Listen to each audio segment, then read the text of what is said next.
Okay, here's the kitchen to size and scale. I entered everything off the measurements I have.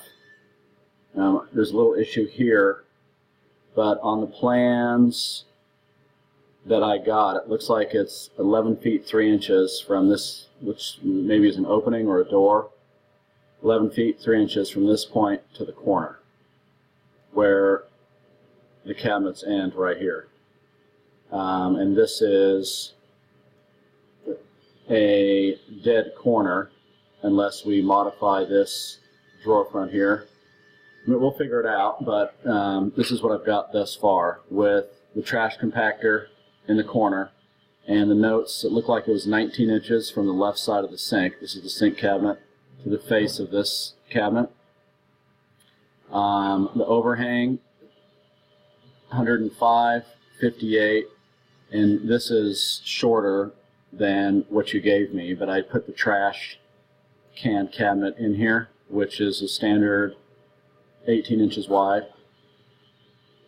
Dishwasher, tray divider cabinet here, and then with the island at 4 feet 6 inches. That obviously is not going to fit.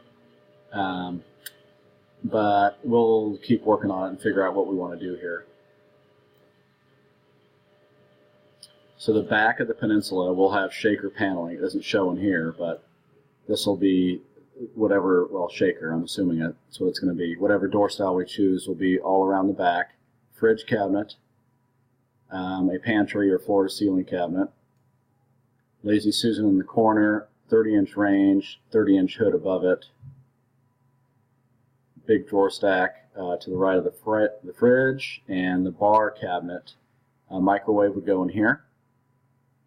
These are 30 wide, these are 30 wide, 10 inches off to balance it, 30-inch wide cabinet.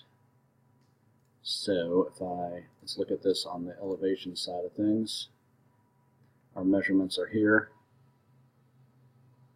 Fridge space, microwave would go in there. And then the range side, this would be a spice pull out. And this is the dead corner. We can make this usable, but maybe put a cabinet that opens up to the back side of the Peninsula. That door would be on this side here.